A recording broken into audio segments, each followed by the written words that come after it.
উন্নত পথায় चल कर दो। স্বাস্থ্যসম্মত উপায়ে পশুপালন। আজকের বিষয় ভাইরাস ঘটিত রোগ, খুরিয়া, এসো রোগ বা ফুট অ্যান্ড মাউথ ডিজিজ। খুরিয়া বা এসো রোগ গবাদি পশুর ভাইরাস ঘটিত একটি মারাত্মক সংক্রামক ছোঁয়াচে রোগ। গরু এই রোগে বেশি আক্রান্ত হলেও মহিষ, ছাগল, ভেড়া, শূকর, জোড়াখুর বিশিষ্ট প্রাণী এই রোগে আক্রান্ত হয়। আবার দেশি গরুর তুলনায় বিদেশি বা সংকর জাতের গরু এ রোগে বেশি ক্ষতিগ্রস্ত হয়। আক্রান্ত প্রাণীটি সুস্থ হয়ে উঠলেও এ রোগের কুপ্রভাব থেকে যায়, ফলে প্রাণীটি অর্থনৈতিকভাবে কাজে লাগানো যায় না। রোগক্রান্ত প্রাণীর মুখে ও পায়ে ঘা হয়। এই রোগের প্রধান লক্ষণ বলে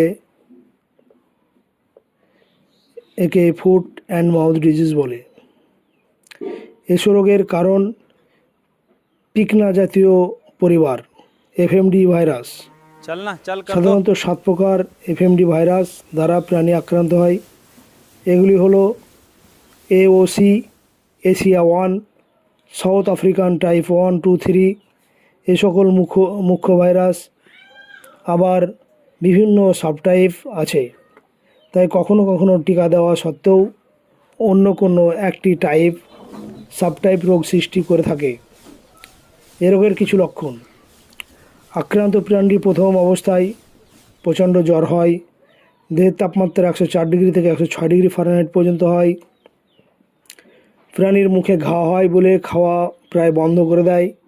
প্রথমে জিভের উপরে জল ভরা ফোসকা হয়, মুখ দিয়ে প্রচুর লালা ও ফেনা বের হয়। প্রাণীটি কখনো কখনো বিশেষ ধরনের চকচক শব্দ করে। খাদ্যে অনীহা দেখা যায় বলে দিন দিন জীর্ণশীর্ণ হতে থাকে।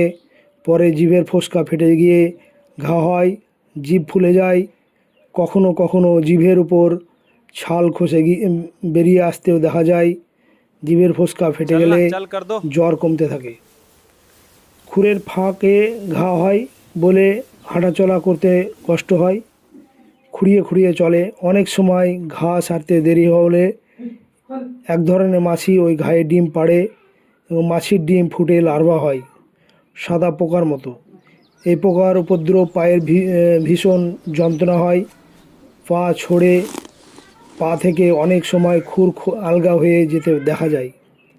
বাছুরের ক্ষেত্রে হৃৎপিণ্ড মারাত্মকভাবে ক্ষতিগ্রস্ত হয়, বাছুরের অকাল মৃত্যু ঘটে। এই রোগে মৃত্যুর হার বাছুরের ক্ষেত্রে বেশি। গর্ভবতী গাভীর গর্ভপাত হতে পারে, গাভীর প্রজনন ক্ষমতা হ্রাস পায়, গর্ভধারণে বিলম্ব হয়। দুধালো গায়ে প্রথমে 2-3 দিন দুধ দেয় না, পরে দুধ দেওয়া चल আবার कर दो। শুরু করলেও দিন দিন দুধ কমতে থাকে। পরে সুস্থ হয়ে উঠলেও দুধ উৎপাদন আর আগের মতো হয় না। তাই দেশি গরু এই রোগে না মরলেও এদের দুধ উৎপাদন ভীষণভাবে ব্যাহত হয়।